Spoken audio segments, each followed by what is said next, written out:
I always loved camping in the great outdoors. There's something so liberating about being surrounded by nature, far away from the stress and chaos of city life. But my last camping trip was unlike anything I had ever experienced before. It was just me and my girlfriend, and we had decided to go on a secluded camping trip in the heart of the Rocky Mountains. We found a beautiful spot by a crystal clear lake and set up our tent. We had planned to spend a few days hiking and enjoying the scenery, and the first night was so peaceful. We fell asleep to the sound of crickets chirping and the gentle lapping of the waves on the shore. But things quickly took a turn, for the worse. The next morning we woke up to find that our tent had been ransacked, our food was scattered all over the ground, and our belongings were strewn about as if someone had broken in during the night and searched through almost everything. We were both so terrified, but we tried to rationalize it any way we could. Maybe it was just a curious animal that had sniffed out our food, but what happened next would say otherwise. As on the second night, we heard some strange noises coming from the woods. It sounded like someone was just walking around our campsite, but we couldn't see anything in the darkness. But what happened the next day still sends chills down my spine. We woke up to find a note pinned to a tree by our campsite. It was written in a scrawled handwriting, and we could only just about make out what it said. "You're not supposed to be here. Leave now." My girlfriend and I were chilled to the bone, but we were determined to enjoy this trip. So stupidly, we stayed put. Well, of course, that was a mistake, as on the third night, we woke up to find that our campfire had been extinguished. We could hear footsteps circling our tent, and it was obvious that someone was there. We whispered to each other, trying to figure out what to do, when suddenly there was a scratch on the tent door. We froze, not daring to move or even breathe. But the scratching continued, louder and more insistent. There was a muffled voice which said, "Let me in. You don't belong here." We were both trembling with fear at this point, but we just had to stay silent. The scratching did eventually stop, and then we heard the sound of footsteps walking away from our campsite. We decided to pack up and leave immediately, but as we were leaving, we saw something that made our blood run cold. In the distance, we could see a figure standing in the shadows, watching us with cold, unfeeling eyes. We ran as fast as we could back to the car, and we immediately reported what had happened. But even now, months later, I'm still too scared to ever go camping again. I mean, to be fair, that's certainly a trip that I'll never forget. But for all the wrong reasons.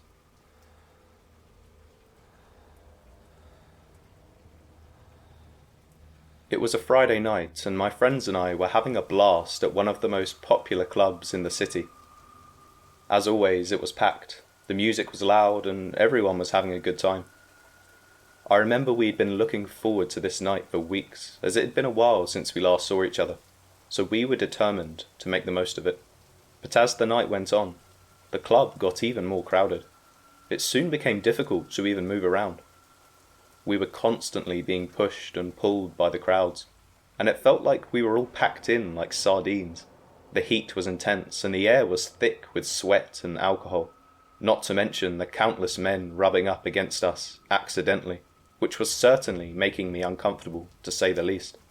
There was one guy who actually grabbed my waist, and I instinctively pushed him off me and swore in his direction. I didn't get a look at his face before he abruptly pushed me back twice as hard, knocking me to the floor. It was chaotic, and people were instantly trampling all over me, unaware there was even a person by their feet. I was screaming for help, but the music was too loud, and no one seemed to hear me. I could feel the panic rising within me as I struggled to get up, but it was impossible with so many people around. As I laid there, I felt a surge of claustrophobia take over my body, and I started having what I'm told was a panic attack. I was completely helpless, and I had no idea how long it would be until someone noticed me. The noise and chaos of the club seemed to close in around me, and I truly felt like I was suffocating. I have absolutely no idea how long I was down there, but at some point everything went black, and that's the last thing I remember. Thankfully, one of my friends had noticed that I was missing and started searching for me. She eventually found me on the floor, unconscious and badly injured. She apparently started screaming for everyone to move out of the way, and a few strangers came over to help lift me up and carry me outside. Once we were outside, an ambulance was called and I was rushed to the hospital. When I finally woke up the next day, I was in so much pain, and I was still scared to death. I had never experienced anything like that before.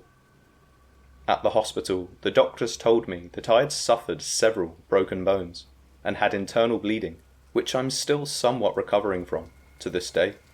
But to be honest, the emotional scars are even more severe. The fear that had gripped me during those moments on the floor still lingers, and every now and then, I find myself reliving the experience. I started having nightmares soon after the event, and I knew that I needed to seek professional help.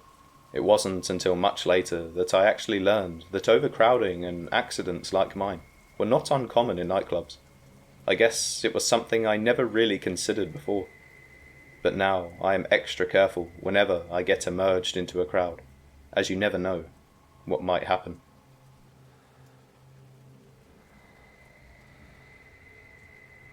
As a recruitment agent, I was always on the lookout for the perfect candidate. So when I came across John's LinkedIn profile, I was seriously impressed. He had all the qualifications and experience we were looking for, and his enthusiasm for the role was contagious. We exchanged a few messages, and I was thrilled to hear that he was just as excited about the job as I was. We arranged for a face-to-face interview at our office the following week, and I spent the days leading up to it preparing questions and going over his resume. I even stayed late one evening to make sure the office was ready for his visit. But on the day of the interview, John messaged me to say he was running late due to traffic. I was frustrated at first, but I needed the commission from this placement, so I chose to wait for him. As the minutes turned into hours, I really started to worry that something might have happened to him. I tried calling his phone, but it went straight to voicemail. It was getting late and everyone had already left the office. Eventually, I decided to start packing up my things to go home, when out of nowhere, I heard a slow, loud knock on my door. I froze for a moment, wondering who it could be. I hoped that it would be John, but maybe it was just someone from the building maintenance crew.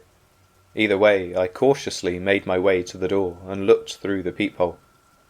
But to my surprise, the man I saw standing there definitely wasn't John. It was my ex-boyfriend, who I'd broken up with a few months before. I suddenly felt a wave of emotions wash over me. Shock, anger, fear, and more than anything, confusion. "What are you doing here?" I asked, trying to keep my voice steady. "I just wanted to talk to you," he said, his voice soft and pleading. I knew he was lying, but I didn't know what else to do. I buzzed him in, hoping to defuse the situation and get him to leave as soon as possible. He walked into my office and I could see the look of anticipation in his eyes. He started to make small talk, asking about my work and how I'd been doing since we broke up. I tried to keep the conversation polite, but I was uncomfortable and just wanted him to leave. Suddenly, he leaned in closer and said, "You know, I've missed you. I can't stop thinking about you." I recoiled, feeling violated and trapped. I tried to push him away, but he held on tight.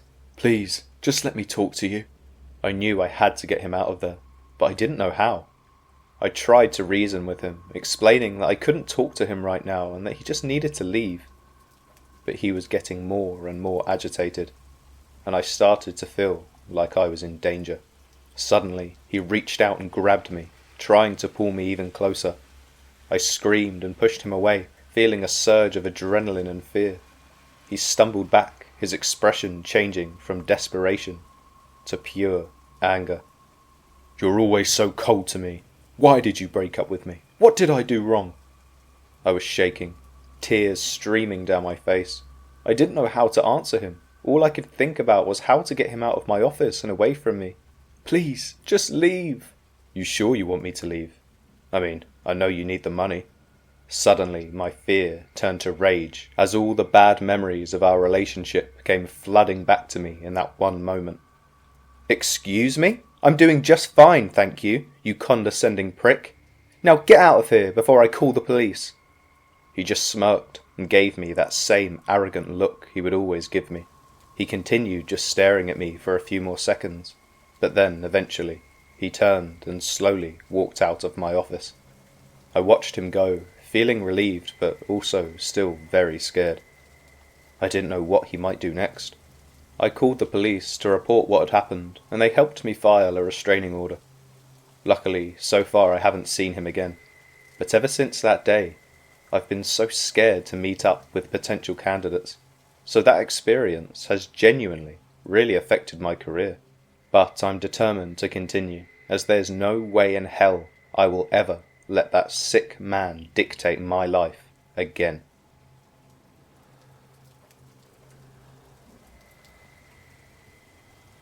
So when I was younger, my parents had forced me to join a scout group, which I never really enjoyed at first. But over time, I did make a few friends along the way, which made the experience a lot more bearable.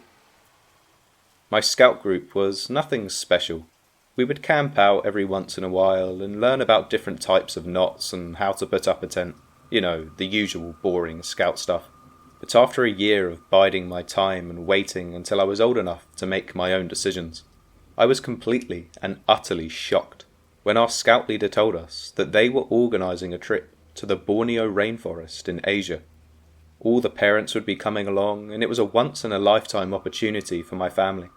I mean, I'd never even left the US before, so the idea of going to a real-life rainforest on the other side of the world was so exciting.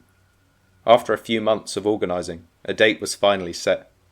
Our airplane tickets were booked, and with the help of some of the other scouts, we'd managed to assemble all of the necessary gear to last us 2 weeks in the Borneo.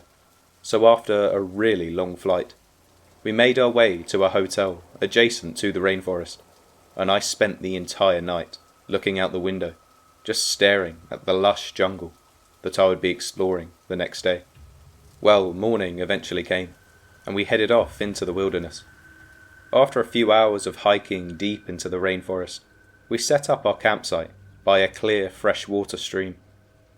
The views were sensational, and every single day was an adventure. We'd spend most of our time fishing, hiking, and my favourite part, telling ghost stories around the campfire. It was genuinely the perfect trip, until it wasn't. Now, the scout leaders had assured us that we were in safe territory, where there weren't too many wild animals. Where we were staying was mostly a tourist destination, where the local wildlife was used to humans and usually just left us alone. But on a particularly warm night, we started hearing strange noises coming from the trees. It sounded like something was moving around, but it was too dark to see anything. We thought it must be a wild animal that had accidentally stumbled into our campsite, so we all just stayed in our tents and tried to ignore it. The next day, we woke up to find that some of our supplies were missing. We searched the area, but couldn't find any signs of theft or wild animals. It was as if our gear had simply vanished into thin air. But we just laughed about it, assuming that it must have been a wild boar or something, and we discussed how cool it was that we were surrounded by so much wildlife. But as the days went on, things got even weirder. My friend called all of us over and pointed in the direction of some strange symbols that were etched into the trees and on the floor. There was also a foul odour that seemed to follow us wherever we went.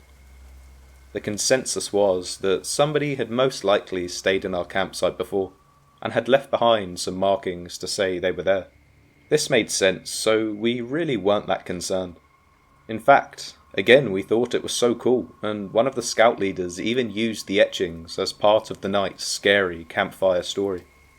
But later that night, after some of us had gone to bed, the scouts that were still up and sitting around the campfire claimed to hear something moving around in the woods again.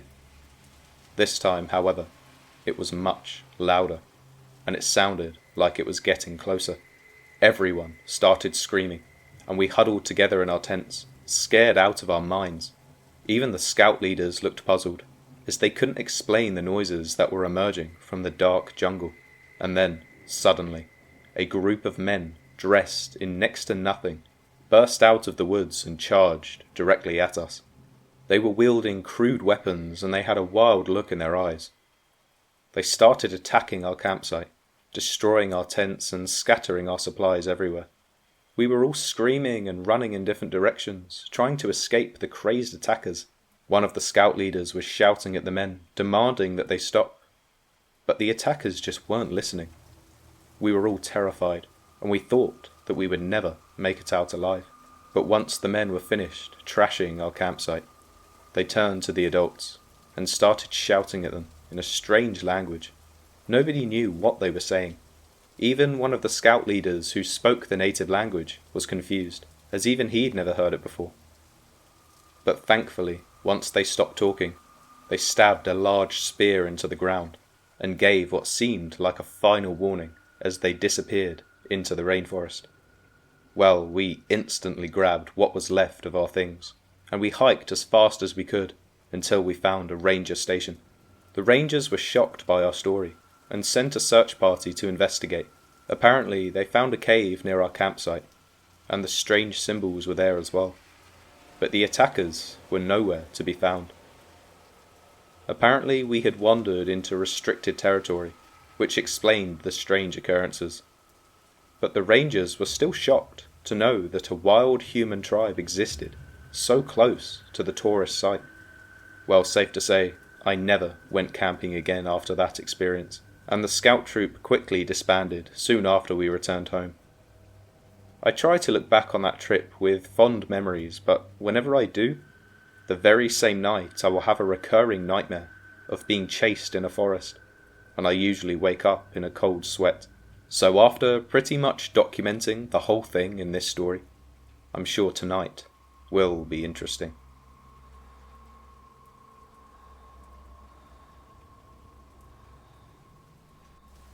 I think it had been a week since the new club opened up in our small town in Nebraska, and everyone was so excited to check it out.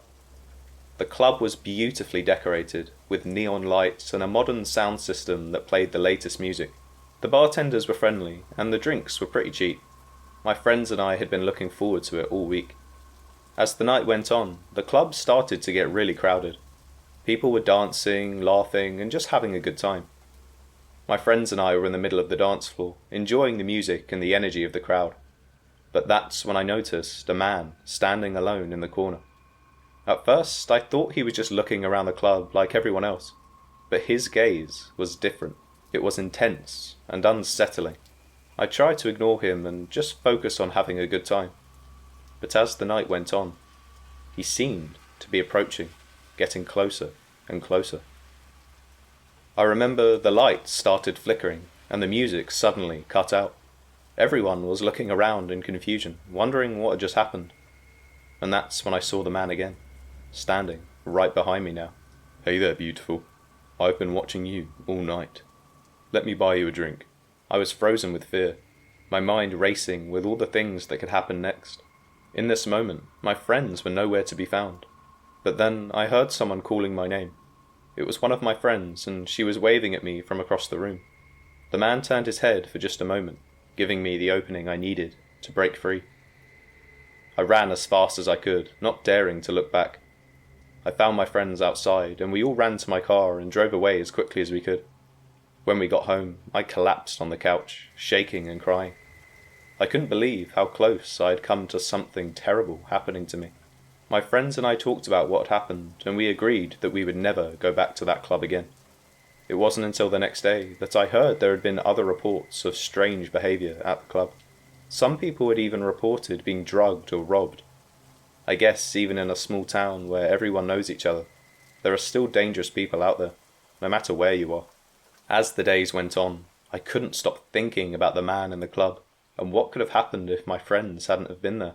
I was having nightmares, and I couldn't sleep properly. That's when I decided to talk to one of my friends. She gave me some tips on how to protect myself, as she'd been in a similar situation a few years before. I started carrying pepper spray with me wherever I went, because I didn't want to feel powerless and vulnerable ever again. But the story's not over there, as months had passed and I'd almost forgotten about the incident. But one day, I saw that man again. He was walking down the street, and our eyes met. He gave me a sly smile. My heart started racing. I quickly looked away and walked in the opposite direction, trying to put as much distance between us as possible.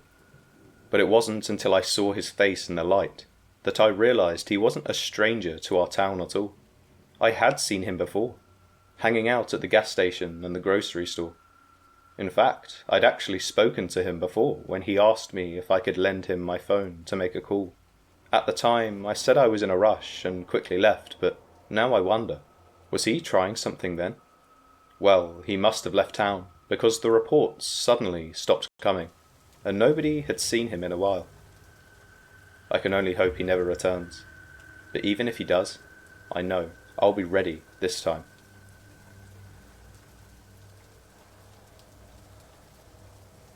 As we set up camp in the forest, we were giddy with excitement about the night we had ahead. Our group consisted of 3 guys and 3 girls, all college friends looking for a night of fun and adventure. We brought along a cooler full of beers and hard liquor, and as soon as we arrived, we started playing drinking games. The forest was beautiful at this time of night, with the moon casting an eerie glow through the trees.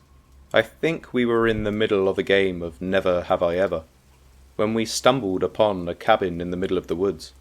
It looked old and abandoned, but there was a strange energy emanating from it. We were all a little freaked out, to say the least, but curious. We decided to investigate, and we started creeping towards the cabin. As we got closer, we could see that the cabin was in disrepair. The windows were boarded up, and the door was hanging off its hinges. It looked like no one had lived there for years. We cautiously made our way inside, and it was clear that the cabin had been abandoned for some time.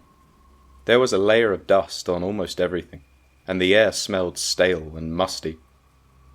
As we were exploring, we came across a room that was unlike any of the others.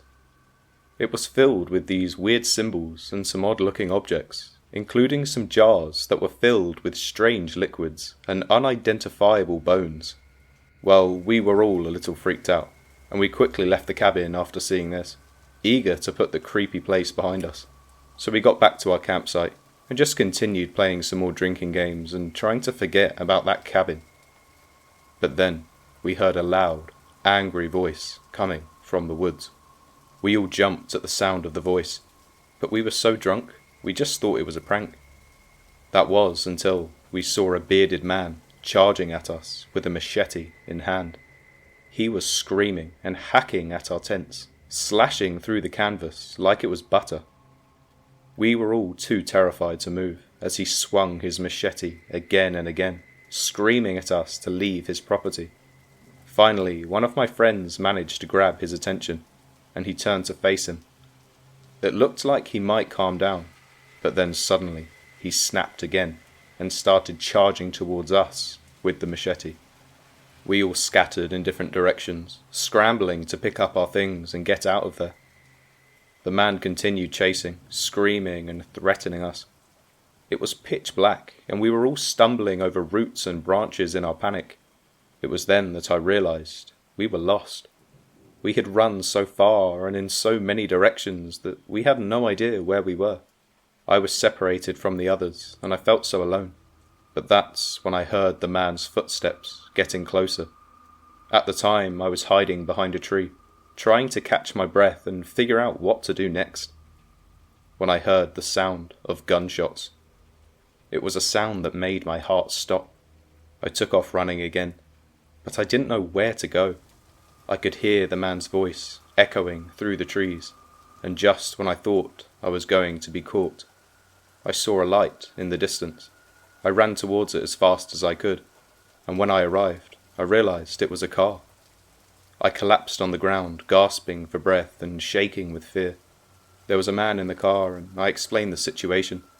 We waited outside the woods for a little while longer, until eventually all of my friends managed to emerge from the trees unharmed. While we were waiting, we did call the police, and eventually they arrived. We gave statements and told them everything that had happened, and it turned out that the man who had attacked us was a recluse who had been living in those woods for years. He had a history of mental illness and violent behaviour, but no one had known he was still living in the area. We were lucky to have made it out alive, but the experience has left us all traumatised.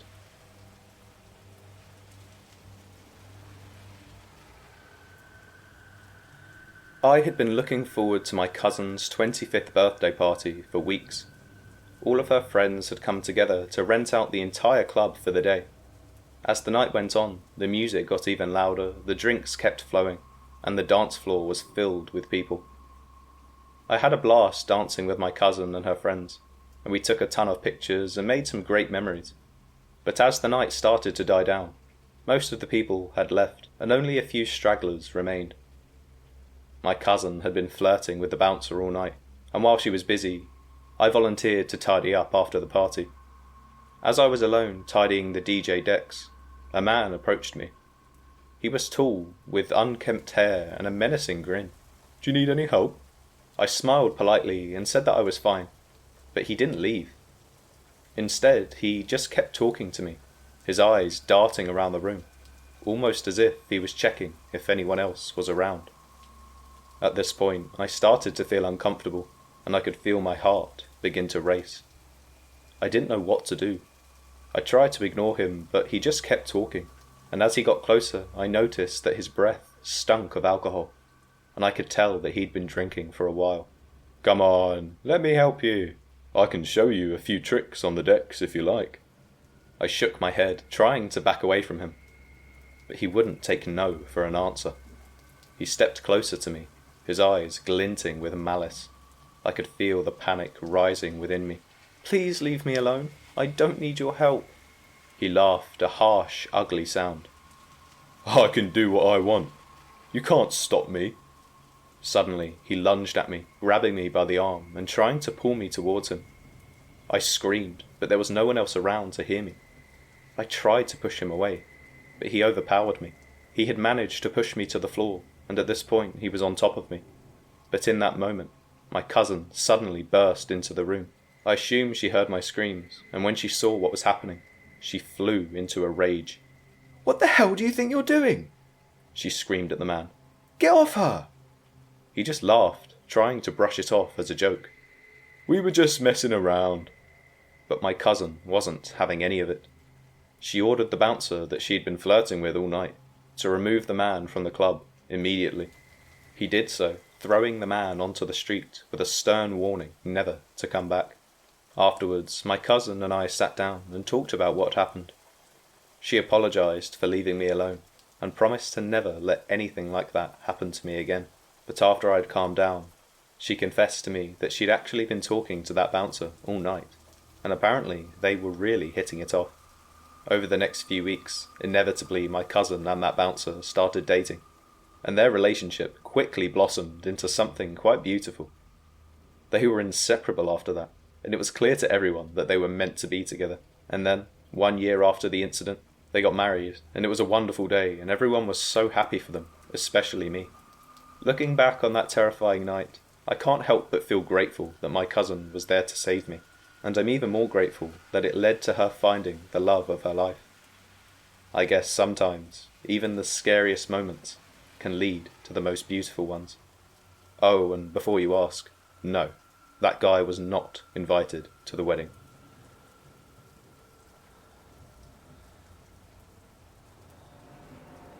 I was excited to be going camping with my friends for the very first time. It was just the four of us. It was me, Alex, Tom, and Jake. We had all been planning this trip for weeks, and we couldn't wait to spend the night away from our parents. We hiked for what felt like hours, deep into the forest, until eventually we found the perfect spot to set up our tent. We pitched in a clearing, surrounded by trees that towered over us. It was getting late, but we were too excited to sleep. We started a small campfire and started roasting marshmallows and telling each other ghost stories, trying to see who could scare each other the most. But then, we began to hear whispers in the woods. We tried to ignore it at first, thinking it was just our imaginations. But it didn't seem to go away. The whispers only grew louder and more insistent, until we could no longer ignore them.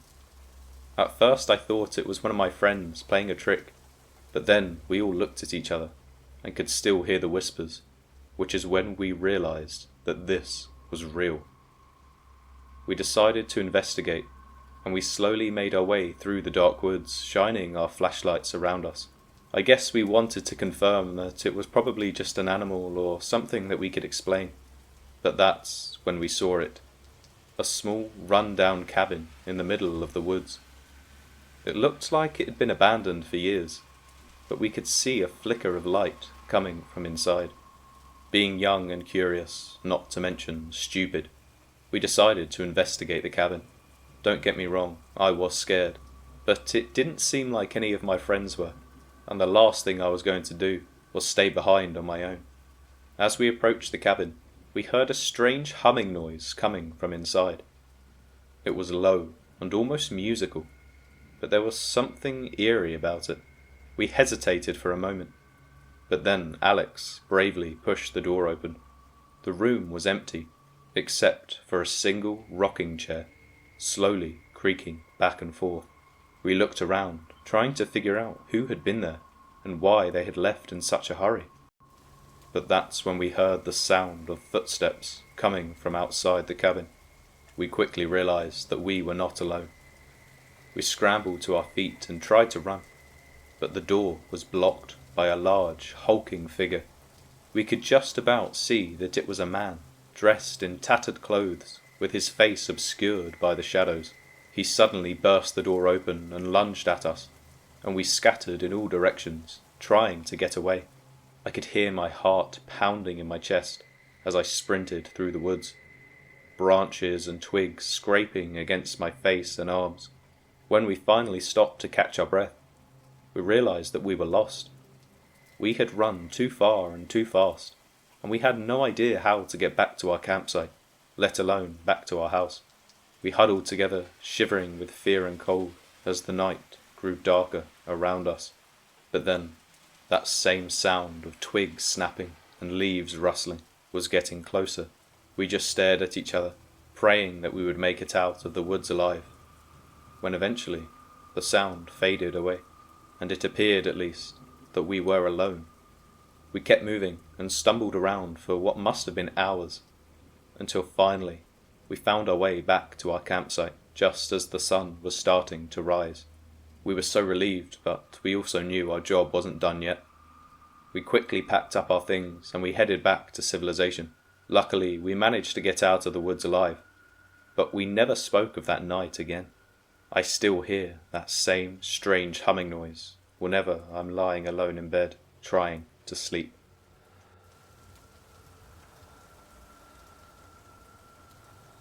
I remember back in 2010, I was just 14 years old when I made my first Facebook account.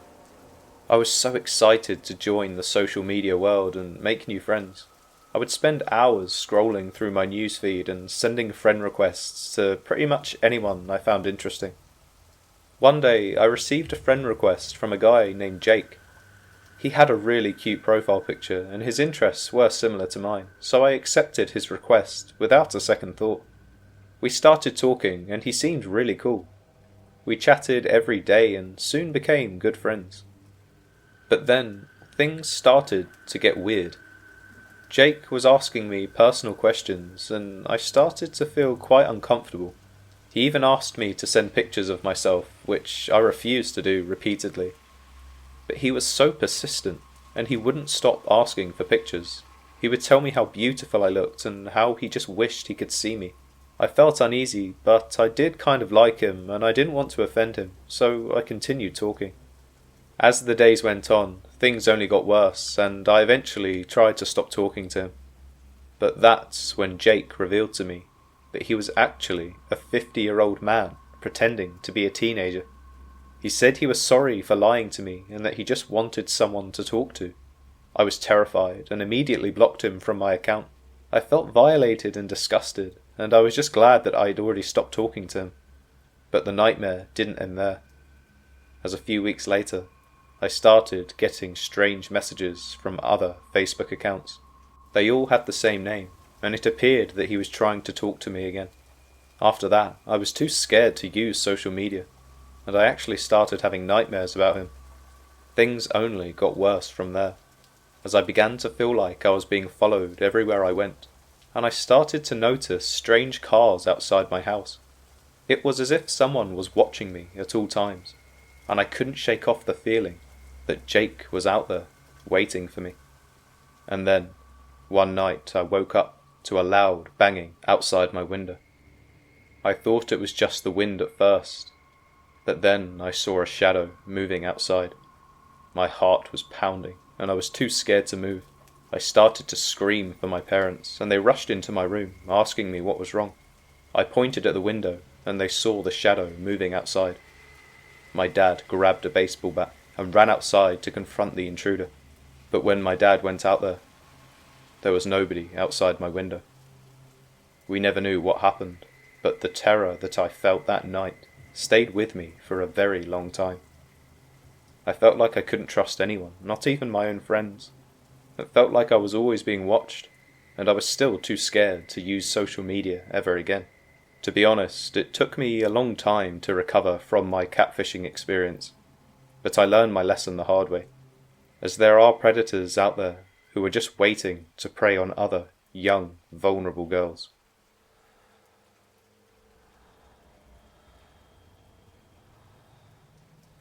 I had to get out of there. I couldn't take it anymore. The fights, the screaming, the endless pressure to be perfect. So I packed up a few things and left home, not looking back. I didn't have anywhere specific to go, but I knew I needed to get as far away from my parents as possible. I decided to head into the woods, figuring I could camp out for a few days until I figured something out. The first night in the woods wasn't too bad. I found a spot to set up my tent and built a small fire to cook some food. The silence of the forest was a welcome change from the constant noise of my old life. I eventually fell asleep, and I've got to tell you, it was probably the best night's sleep I'd had in a very long time. The next day, I decided to explore a bit.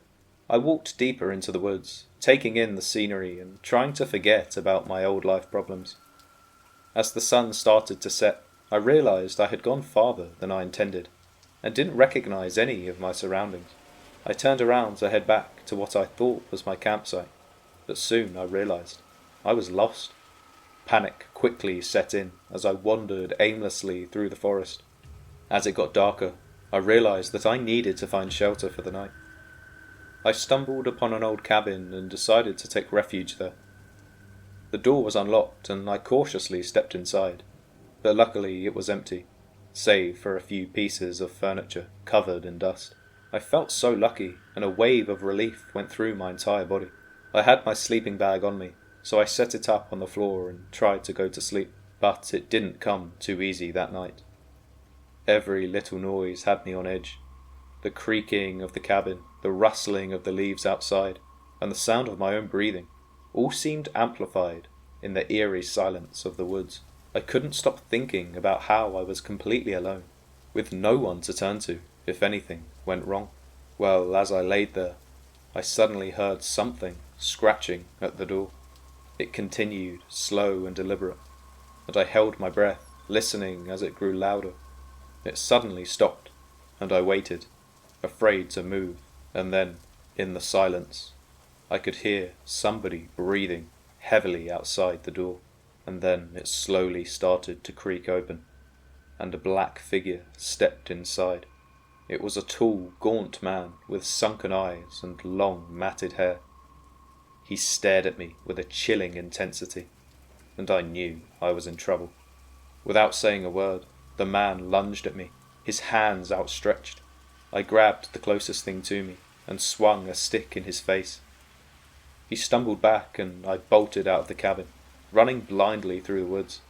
I could hear him chasing me, but I did all I could and I ran even faster. Eventually I must have lost him, and I collapsed on the ground, gasping for air. My adrenaline had run out. I stayed there for what felt like hours, too afraid to move. It was as if I'd used all of my energy reserves and I had nothing left. But after enough time, I finally mustered the courage to stand up and keep walking. I mean, what else was I going to do? I was so tired, but I just kept going, and I eventually stumbled upon what seemed to be a ranger's station. I knocked on the door, and to my luck, a man answered it. They listened to my story, although they did look like maybe I wasn't telling the whole truth. But nevertheless, they helped me find my way back home. I didn't care whether or not they believed me. All I cared about was being safe. You know, I never did find out who that man was or what he wanted from me. But one thing is for sure. I will never run away from home again.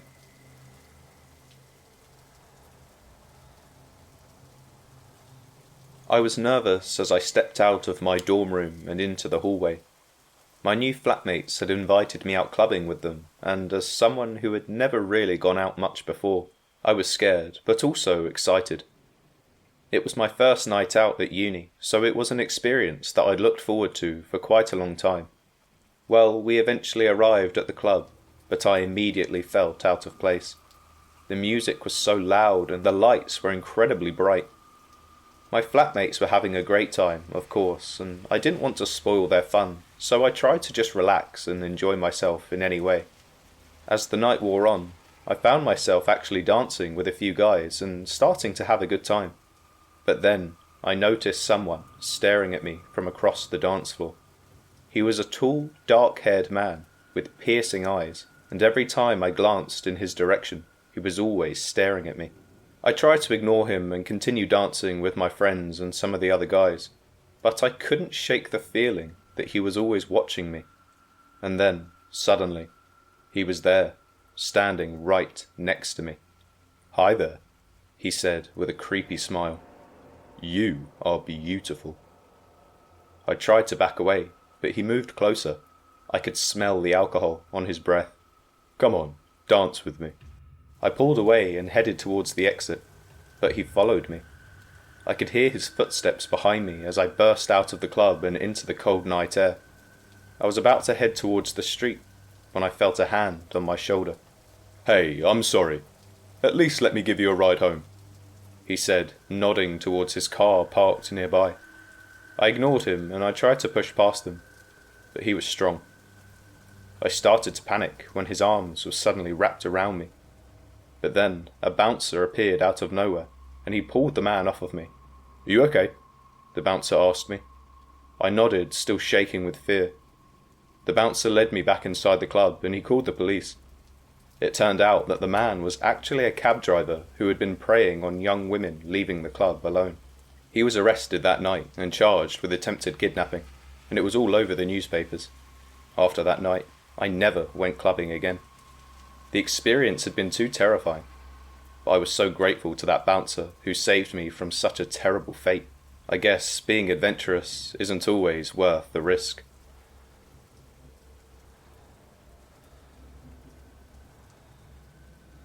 There's just something about being out on the open water, alone with my thoughts and waiting for the fish to bite, that's so peaceful. So when my buddy invited me on a fishing trip to a remote lake in the mountains, I jumped at the chance. We packed up our gear and drove for hours until we finally reached the lake. It was stunning, surrounded by mountains with crystal clear water. We set up camp and got to work fishing. The first day was great. We caught a bunch of fish and cooked them over the fire for dinner. But that's when things started to get weird. As we were settling down for the night, I started to hear strange noises coming from the woods surrounding us. It sounded like something was moving through the trees, but it was too quiet to be a bear or any other kind of animal. My buddy didn't seem to hear it, so I tried to just brush it off as my imagination. I didn't want to say anything in case he thought I was crazy or, even worse, scared. But the noises eventually stopped and I was able to get to sleep. The next day we fished all morning and were having a great time, but I think it was as we were heading back to camp, I noticed something in the water. The lake was completely still, not even a single ripple. It was like the lake had frozen over, but it was a warm, sunny day. I pointed this out to my buddy and we looked at each other in astonishment, but eventually we just shrugged it off as a weird natural phenomenon. The rest of the day was normal, but it wasn't until that night that the noises in the woods started again, but this time they were louder and more persistent. Again, I just tried to ignore them and go to sleep, but I couldn't shake the feeling that there was something more sinister at play. I whispered to my buddy to see if he was awake, but he was fast asleep. I sat there in fear for a while, but just like the night before, the sounds eventually stopped. Well, I didn't get a lot of sleep that night, and the next day I was extremely tired.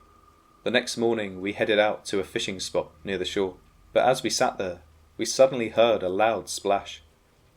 We turned around and saw that something had jumped into the water. It was way too big to be a fish, and too small to be a person. It was way too big to be a fish, so we both freaked out and decided to head back to camp early. But as we were packing up our gear, I noticed something else in the woods. This time it wasn't a sound, but a figure, just standing there, staring at us. I couldn't quite make out any details. It was just a dark shape in the trees. I pointed it out to my buddy, but he didn't see anything. At this point I started to doubt my own sanity. Again, I couldn't sleep at all, and the noises in the woods were so loud and persistent that this time I was sure that something was going to attack us. But suddenly, everything went silent. It was so quiet that I could even hear my own breathing. I was too scared to move, too scared to even open my eyes. I sat there for a while, as still as a statue, and the next morning I grabbed my friend and demanded that we leave as quickly as possible. I tried to explain why I wanted to leave so abruptly, but I didn't want to sound too crazy, so I kept some of the more sinister details to myself. But as we were driving away, I looked back at the lake and saw something that made my blood run cold. Again, the water was completely still, but there was something moving under the surface. Something big and dark.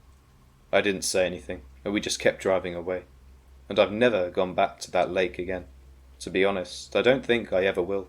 There's definitely something out there, something that's not quite right, and I don't want to find out what that something is.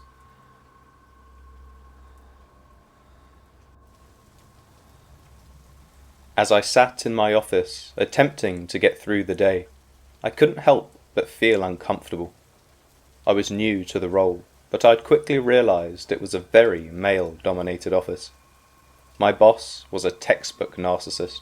The IT guys were always staying too long to fix my computer, and the sales guys would tend to ask about problems that I had no idea how to solve. Now, I'm not usually one to speak too highly of myself, but I'd never worked in a place like this before, and it really did seem like the men treated me differently to each other. My boss definitely had too much of an ego, always making grandiose statements about his own achievements, and never truly listening to anyone else. I think it was after listening to one of his many rants about the problems with feminism that I decided I needed a break, and started scrolling through my Instagram. As I browsed through the pictures and posts of my friends, I received a follow request from probably the most handsome man I'd ever seen in my life. At first, I hesitated to accept the request, as I didn't know who he was, but something about his profile had caught my eye. His name was Callum, and he seemed to be quite successful in his career, and he had a certain charisma that drew me in. Upon closer inspection, I noticed that he had listed his high school in his profile description. It was then that I realised he must have been someone I went to school with. I didn't recognise him, but to be fair, I looked nothing like I did back in high school, so I just assumed he must have had a massive glow-up, or maybe he was in a different year group. Excited by the prospect of reconnecting with an old classmate, I accepted the request, and almost immediately he sent me a message asking if I remembered him from school. I was still curious as to if I ever actually spoke to him all those years ago, so I explained how I thought we went to the same school, but I didn't quite recognise him. He said he remembered me, and even confessed that he once had a crush on me. I was instantly filled with butterflies, as this incredibly attractive and successful man actually had a crush on me, and maybe still did. We talked for several weeks after this, and slowly I felt myself starting to fall for him. We would have long conversations about our interests and our dreams, and he seemed to be the perfect match for me. But there was one problem. He was still yet to ask me out on a date. I thought it was odd, given how much we'd been talking, but I assumed he was just a busy man going by his Instagram profile, so I didn't question him at first. But eventually, I couldn't take it anymore, and asked him why we still hadn't met up. He apologised and said he had been really busy, but promised to take me out soon. Well, weeks went by, and still no date. I began to grow more and more suspicious, but I couldn't quite bring myself to confront him. I guess I was just too infatuated with the possibility of a romance that seemed almost too good to be true. But my false reality suddenly came crashing down when I was finally confronted with the truth. I was sitting at my computer one day when I felt a light tap on my shoulder. I turned around to see the annoying IT guy smiling at me. I politely smiled back and asked what he needed. He was just checking up on me to see if I'd downloaded the new software update on my computer. I felt embarrassed as I'd forgotten to do it the previous day, after we were told how important it was. I confessed that I had forgotten and I was really sorry, but luckily he just smiled again and told me not to worry. He said he could quickly do it for me and I gratefully accepted his help. He set his phone down on my desk and I rolled back on my chair to give him some space. In that moment I started to feel bad, as I was always quite judgmental towards the IT guys, as they were a bit weird. I would always bitch about them to Callum and he would tell me they probably fancied me, which I guess further instilled my belief. But after this, I felt compelled to set the record straight, as I now realised they weren't so bad. I took a few pictures of the IT guy working on my computer, captioned, "I guess they aren't so bad after all." I sent the messages to Callum, but what happened next made me feel sick to my stomach. The phone that was sat on my desk suddenly started pinging, which caught me off guard and caused me to instinctively look over at the screen. I was horrified to see 3 notifications from my name, followed by a love heart. At first I thought maybe the IT guy had hacked into my messages to have them rerouted to him, but my common sense soon took over, as I realised that this amazing, attractive, funny guy that I was falling in love with was actually just the creepy IT guy from work. As I stared at the screen in horror, he finally confessed his love for me. He said that he had always admired me from afar and was too shy to approach me in person. He had created the fake profile to get to know me better and had never intended for things to go this far, but as we talked more and more, he found himself falling deeper in love with me. Well, I felt a mixture of shock, disbelief, but mostly anger. How could he deceive me like this? My heart was shattered into a million pieces. I couldn't believe that I had let myself fall for someone who wasn't even real. I told him to just leave me alone and never speak to me again. The following weeks were tough for me. I couldn't focus on work, and all I could think about was the betrayal I had experienced. I still couldn't believe that I'd been so naive and trusting. But to this day, I am still determined not to let this experience define me, because I refuse to be a victim.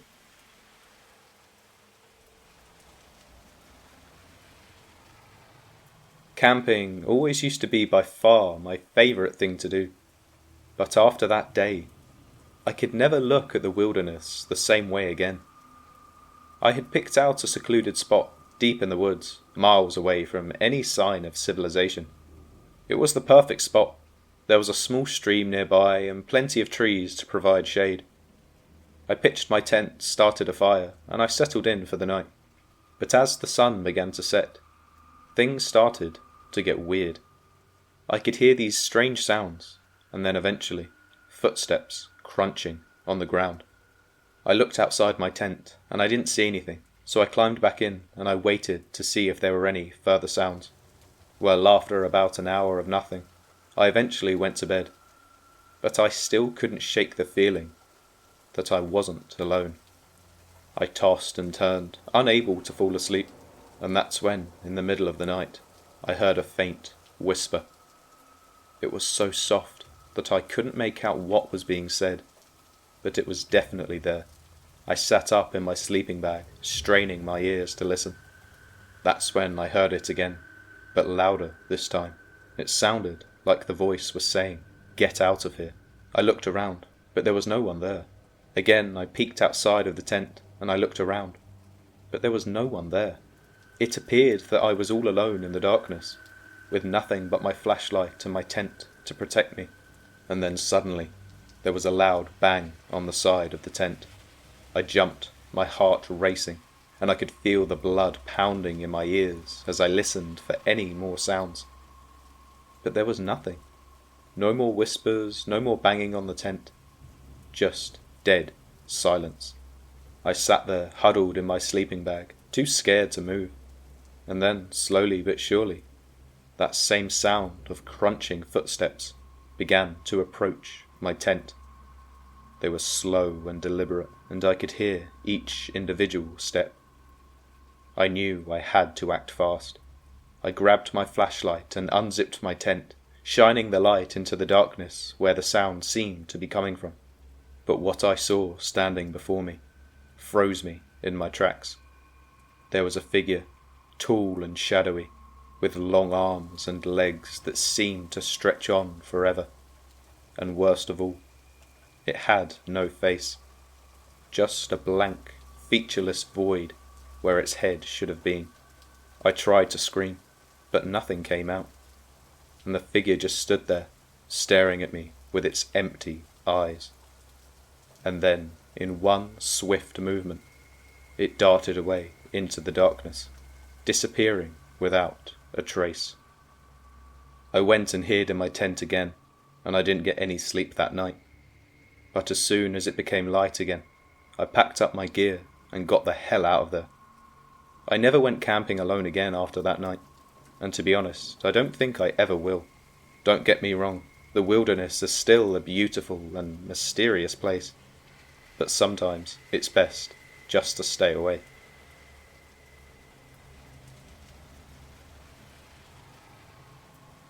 I remember that night like it was yesterday. It was my birthday, and my friends and I had decided to go clubbing in the city. We were all dressed up in our Disney-themed outfits, excited to celebrate and dance the night away. I was dressed as Belle, with a yellow dress and a red rose in my hair. We arrived at the club and the music was already blasting.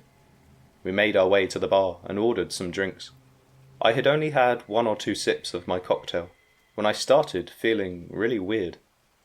My vision had become blurry, and I felt like I was floating on air. I thought maybe it was the excitement of the night getting to me, so I tried to just shake it off. My friends noticed that I was acting strange and helped me to the table to sit down. They assumed that I had been drinking too much, but I knew that wasn't the case. I couldn't control my body, and my mind was slipping away from me. While I was sitting at the table with one of my friends, a man suddenly appeared out of nowhere.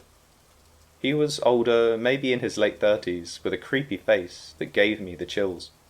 He started talking to my friend, and to my surprise, they were clearly interested in each other. He offered to buy her a drink, but my friend said she needed to look after me first. But the man persisted, saying they could come right back, and so my friend left, promising to be back soon, leaving me alone. That's when everything went wrong. Another man had approached me and sat down next to me. After about a minute, he started touching me inappropriately. I couldn't move or speak. It was like I was in a coma, but I could still hear and feel everything. This went on for maybe around 5 minutes, until my friend eventually returned with the guy.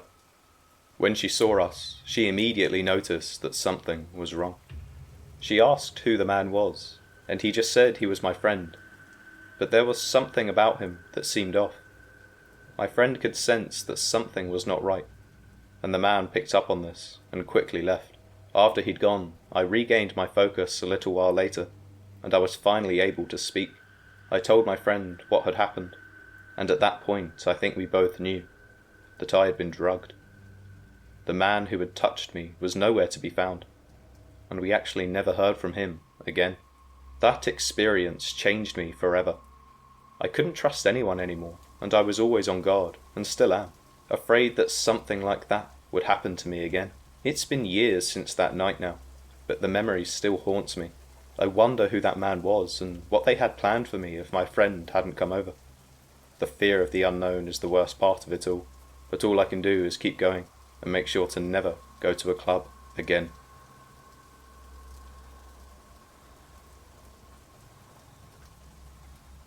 As a recently divorced mother, I found myself longing for companionship and love once again. However, with a young son to raise, I knew that I needed to be extra cautious about who I allowed into our lives, and so I turned to online dating. After scrolling through countless profiles, I found a man named Jack. He wasn't particularly handsome or charming, but he seemed like a decent, kind-hearted guy who could be a safe pair of hands for my son and I. We started chatting, and before long, we were talking on the phone almost every day. Jack was a good listener, and he always had something kind and thoughtful to say. We talked about everything from our jobs to our favourite movies, and I soon found myself opening up to him in a way that I hadn't with anyone else in a really long time. He even asked me about my son, and I could tell that he was genuinely interested in getting to know us both better. After a few weeks of talking, we decided to meet up at a restaurant for our first date. I was nervous and excited, but when I arrived at the restaurant, Jack was nowhere to be found. I tried calling him, but he didn't pick up. Just as I was about to leave, I received a message from him apologising and saying that he'd been caught up at work. I was disappointed, but I understood as I didn't want to put too much pressure on him. So we rescheduled for the following week, and in the meantime we continued to talk on the phone, and I even sent him pictures of my son. He seemed thrilled to see them and promised to be a good father figure to him if he ever got to that position. Well, the day of our second date had arrived, and I was eager to finally meet Jack in person. I arrived at the restaurant, and the host directed me to a dimly lit table at the back. As I approached the table, I saw a figure sitting there. At first I thought it was Jack, but as I got closer, I realised that it was an overweight woman in her 60s. Confused and bewildered, I asked her if I had the wrong table, but she just smiled awkwardly and shook her head. I couldn't believe it. This person had been lying to me this whole time. I felt cheated and hurt, and I couldn't understand why someone would do something so cruel. As I turned to leave, the woman grabbed my arm and begged for another chance. She told me that women were never interested in her and that she found straight women a lot more attractive. I was disgusted and repulsed by her behaviour, and demanded to know why she had done this to me. But as she started to speak, I noticed something strange happening to her face. Her eyes had turned pitch black, and her skin was suddenly pale white. She looked really sickly, and I was terrified when she suddenly got up and lunged towards me, wrapping her arms around my body in a tight squeeze. I screamed at the top of my lungs, hoping that somebody would come to my rescue, and soon enough I saw the host sprinting over in my direction, shouting for the woman to let me go. She quickly dropped me and broke down in hysterics in front of the entire restaurant. Her crying was so loud that she had to be escorted out of the restaurant, which is when I explained to another member of staff what had just happened to me. I was consoled for a few minutes before they kindly offered to call a cab to take me home. I was still incredibly shaken up by the whole experience, but in that moment, I just wanted to be with my son. I didn't tell him about the date at first, but after he had gotten a little older and started dating himself, I finally confessed what had really happened that night. Well, safe to say, he was just as mortified as I was. But eventually, I did manage to find a new man who takes great care of me and my son. So this story does have a happy ending, although I can't help but feel sorry for the next victim that will inevitably cross paths with that horrifying catfish.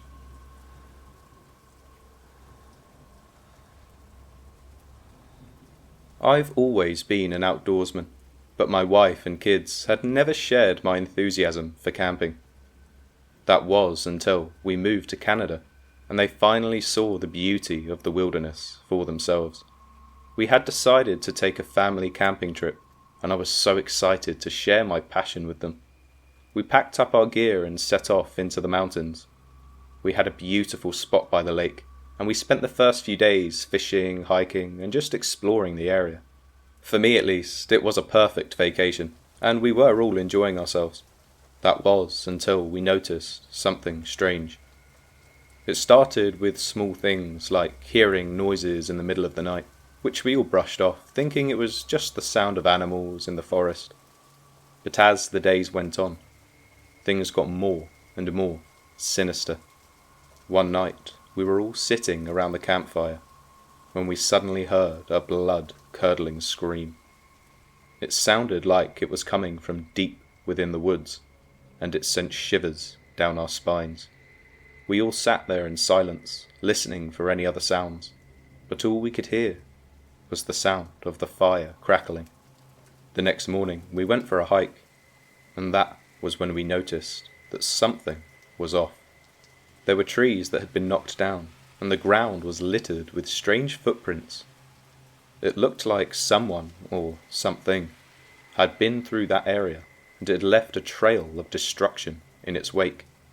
That night we were all in our tent when we heard something outside. It sounded like footsteps, and they were getting closer and closer. My heart was pounding, and I could hear my wife and kids whispering in the darkness. Suddenly, there was a loud bang, and our tent was thrown to the ground. We all screamed, and I grabbed a flashlight and unzipped the tent, and that's when I saw it. A massive black bear was rummaging through our campsite, tearing apart our cooler and food containers. I tried to scare it away, but it just snarled at me, and I knew we were in trouble. We all huddled together, too scared to move. We could hear the bear breathing heavily, and we could feel its hot breath on our skin. We were frozen with fear, unsure of what to do next. But just when we thought it was over, the bear suddenly turned and charged straight at us. It was so fast that we barely had any time to react. I grabbed my family and tried to run, but the bear was too quick. It was right behind us, snarling and snapping its jaws. We were running as fast as we could, but I knew we couldn't outrun the bear. So I turned around to face it, ready to fight for my family. But that was when I saw something even more terrifying. A group of men had appeared out of nowhere, and they were armed with rifles. I noticed that one of them was aiming their gun towards my daughter, and I screamed at them to stop, but they just laughed and told us to get out of the way, like the whole thing was just one big joke. They fired their rifles, and the bear fell to the ground.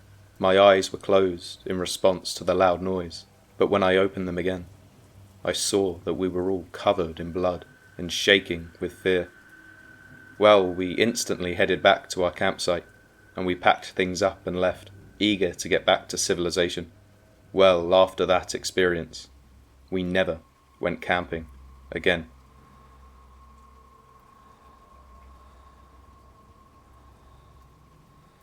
I still remember that night vividly, even though it feels like it happened in another lifetime.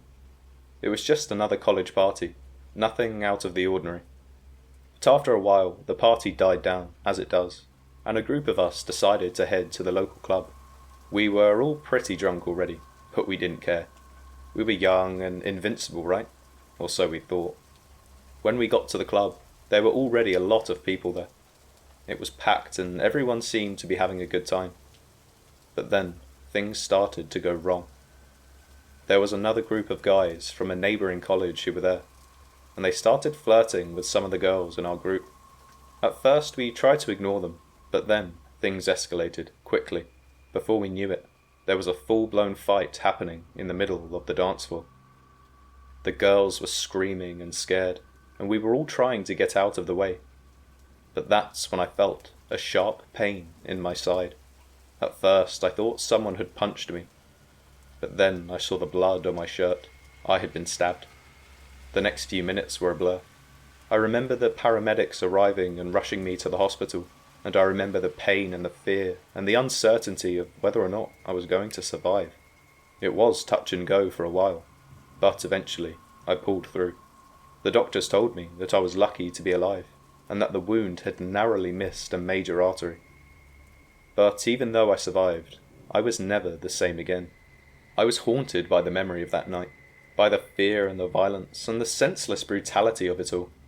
For months the police investigated the incident, but they couldn't seem to find any leads. It was like the person who had done this to me had vanished into thin air. But eventually, they did finally catch the guy who had stabbed me. Apparently he had confessed to his girlfriend what he had done, and she had come forward with the evidence. It was a relief to finally know who had done this to me, but it didn't make the memory of that night any less terrifying. To be honest with you, it still haunts me to this day.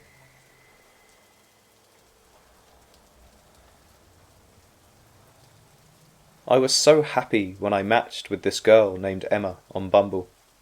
We hit it off immediately, chatting for hours on end about our shared interests and experiences, and Emma was just the perfect woman. Funny, smart, and drop-dead gorgeous. I couldn't believe my luck. But as our conversations continued over the weeks, I started to feel like there was something slightly odd about Emma. I mean, sometimes she would take hours to respond to my messages, and her stories about her life seemed a little too perfect.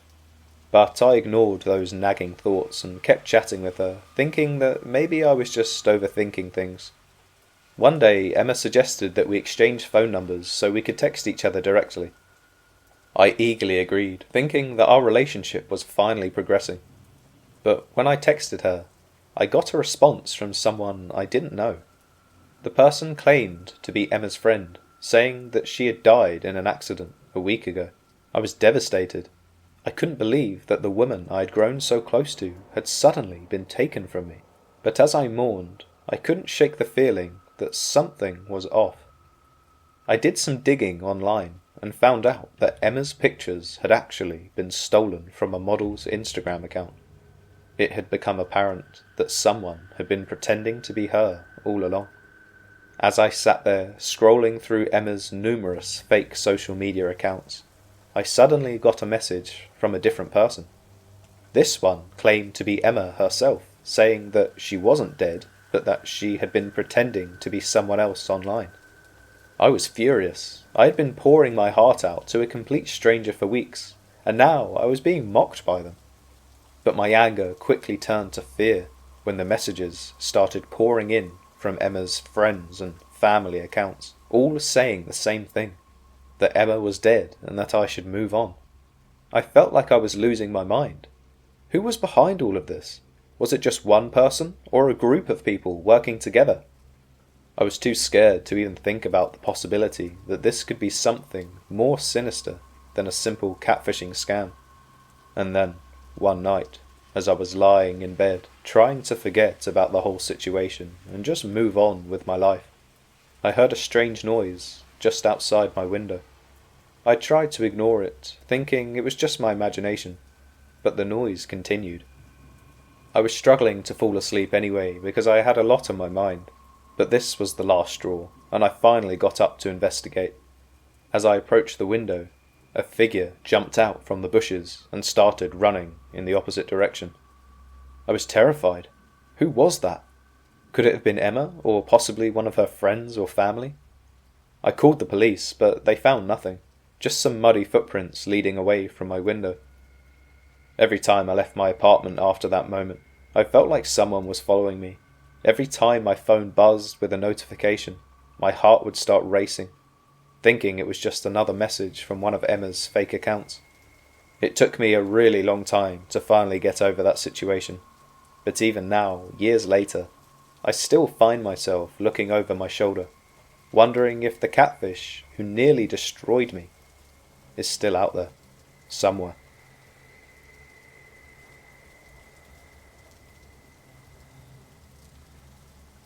Now, I've always loved camping, but the last trip I took was certainly one I'll never forget. It was just me and a couple of buddies, roughing it out in the backcountry. I remember we had hiked for hours before we finally set up camp. The sun was setting at the time, and we were settling in for the night. I started a fire, and we sat around drinking beer and telling stories. It was a perfect night. The air was crisp and cool, and the stars shone bright above us. But that's when we heard it. A faint rustling sound in the bushes. We all froze, listening intently, but the rustling only grew louder, and we could hear twigs snapping under feet. Suddenly, a figure emerged from the trees. It was a man, but he was unlike anyone I'd ever seen before. He wore ragged clothes, and his eyes were wild, darting around the campsite. "Who are you?" I asked, trying to keep my voice steady, not to show too much fear. But he didn't answer, and instead started walking towards us. We all stood up, unsure of what to do, but as he got closer, we could see that he was holding something in his hand, a large, rusty knife. We were terrified, frozen in place. He came right up to us and held the knife out in front of him, pointing it at each of us in turn. I could actually feel the cold metal against my skin at one point. "You shouldn't be here," he said, his voice low and menacing. "This is mine. You need to leave now." Well, we didn't argue with him. We quickly packed up our gear and left as fast as we could. We hiked all throughout the night, never looking back. But as we walked, every snap of a twig and every rustle of a leaf would make us jump. Eventually we did make it back to civilization, but the fear had stayed with us. We still couldn't shake the feeling that that man was still somehow watching our every move. Days soon turned into weeks, and I started to think that maybe it was all in my head. Maybe it really was as simple as we had just stumbled upon a crazy old man who wanted us off his land, which I guess in a weird way I kind of understood. But then things started to happen. It was just small things at first, like a twig snapping outside my window, or a rustling in the bushes as I walked to work. I tried to convince myself that it was just my imagination, but deep down I knew something was wrong. As one night, as I was lying in bed, I heard another noise outside my window. This time it was a soft scratching sound, like someone was trying to claw their way inside my room. I got up and walked to my window, my heart pounding in my chest. I looked outside, but there was nothing there, just the darkness and the sound of the wind. But then I saw him. It was the very same man from the campsite. He was standing in the shadows, just out of sight, but I could see a glint of his knife in the moonlight. I quickly shut the window and locked it, but I could still hear him outside, telling me to leave and get off his land. I didn't understand. I wasn't even on his land anymore. I tried to convince myself it was just a dream, but at the same time, I couldn't quite bring myself to check the window again. I didn't sleep that night, and I didn't tell anyone what happened either. But the fear stayed with me, gnawing at my insides. I really did try to convince myself that that night was just a dream, and I was just being paranoid. But the phone call started. It was heavy breathing on the other end of the line, and a voice whispering my name. And then, suddenly, I heard a twig snap behind me. I spun around, my heart racing, as I tried to spot the source of the noise. I could still hear the heavy breathing, but I couldn't see anything in the darkness. I called out, asking who was there, with my voice shaking in fear. But there was no response. I could feel my palms getting clammy, and I turned to run. But before I could take a step, I was tackled from behind. I hit the ground hard, my head slamming into the wall, and everything went black. When I eventually came to, I was lying on my back in a small clearing. My head was throbbing, and I could feel blood trickling down my neck. I sat up slowly, wincing at the pain in my head, but as my eyes adjusted to the darkness, I realized that I wasn't alone. There were 3 figures standing around me, their faces obscured by shadows. "Who are you?" I demanded, but the figures didn't respond. They just stood there, staring down at me. I could feel the fear rising inside me, almost threatening to consume me. And then one of the figures suddenly stepped forward. As it came into the light, I could see that it was a man, but his face was twisted in a grotesque grin. "Welcome to our little game," he said his voice dripping with malice. "We're gonna have some fun with you." My heart sank as I realized that I was trapped with these strangers, and I had no idea what they had in store for me. I tried to stand up, but one of the other men pushed me back down. I was helpless, at their mercy, and from the glint in their eyes, I could tell that mercy wasn't something that they were interested in. I knew I had to act fast if I wanted to survive. I scanned the clearing, looking for anything I could use as a weapon. I saw a branch lying a few feet away, so I quickly crawled towards it, trying to keep my movements subtle so as to not alert the figures. As I reached for the branch, I heard one of them laugh. "Trying to escape, are we?" he taunted, but I didn't listen. With my branch in my hand, I stood up and I swung at the nearest figure. It connected with a sickening thud, and the figure crumpled to the ground. The other two hesitated for a moment, stunned by my sudden attack. I took advantage of their confusion, and I ran towards the trees. I could hear them chasing me, their footsteps pounding on the forest floor. I didn't know where I was going. All I knew was that I had to keep moving. After what felt like hours of running, I finally stumbled upon a road. I could see headlights in the distance, and I had to flag down the car before the figures had caught up to me. I stumbled onto the road, waving my arms frantically, and the car slowed down. The driver leaned out the window, and I shouted for him to help me, telling him how there were people after me. And luckily, the driver didn't hesitate to unlock the doors, and he motioned for me to get in. I jumped into the back seat and slammed the door shut. I yelled for him to step on it as I looked out the back window. In the distance, I could see 3 men emerging from the trees, but the car was already too far away, and I breathed a sigh of relief. I was safe, but the memory of that night would stay with me forever.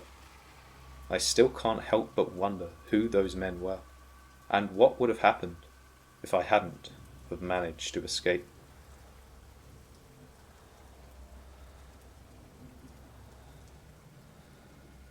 It was a warm summer night, and I was out clubbing with my boyfriend and some friends. We were dancing and drinking, and for a while everything was pretty much perfect. But then, in one moment, the entire night turned on its head. I decided to go to the bathroom, but when I came back, I found my boyfriend kissing another girl. My heart sank, and I felt a surge of anger and betrayal. I confronted him, and we got into a heated argument. I was so angry that I decided to leave the club and walk home alone. This wasn't the first time he'd done this, and I'd actually forgiven him a few weeks back. But this was the last straw. I was furious, and I just wanted to go home. As I walked down the street, I was suddenly aware of how dark it was. I knew I shouldn't be walking alone, especially in this emotional state. But I didn't want to call anyone to pick me up. I thought I could handle it, and with that rush of adrenaline from what had just happened, I guess it had caused me to make a terrible decision. I was stumbling down the road, my head swimming with alcohol and hurt, when I saw a car pull up beside me. The driver was a middle-aged man with a bald head and a thick beard. He had a friendly smile and offered me a ride. At first I declined rather politely, but then he kept insisting, saying that he didn't want to see a young girl walking alone at night. To be honest, he reminded me a lot of my dad, and he seemed nice enough, so I stupidly accepted his offer and got in the car. The inside of the car was dark and smelled of cigarettes. I immediately felt uneasy, but I tried to ignore it and focus on just getting home. As we drove down the deserted streets, the man tried to make small talk, asking me about my night and my plans for the future. But then, his questions started to change, and they felt intrusive and personal. I began to feel increasingly uncomfortable and asked him to stop the car so I could get out. But he just laughed and kept driving. That's when I noticed that the car was heading towards a dark alleyway, and then that's when the panic set in. I started to scream and kick at the man, but he was of course much stronger than I was, and he quickly overpowered me. I was trapped, alone in the car with a stranger who clearly had sinister intentions. As we entered the alley, he pulled out a knife and held it to my throat. My heart was pounding, and I could feel the cold blade against my skin. I was paralysed with fear, and didn't know what to do. But I'm not sure what it was, maybe instincts, but I somehow summoned all of my courage and bit down as hard as I could on the man's hand. He screamed in pain, and momentarily loosened his grip. I seized at the opportunity and kicked him as hard as I could, causing him to lose control of the car. I scrambled out of the vehicle and ran as fast as I could back to the club. When I got there, I was shaking and covered in sweat. I was screaming and crying, telling everyone what had happened. Everyone was shocked and immediately called the police on my behalf. They arrived and took my statement, and I spent the night at the hospital getting checked out. It turned out that the man who had tried to kidnap me was a serial rapist who had been on the run for years.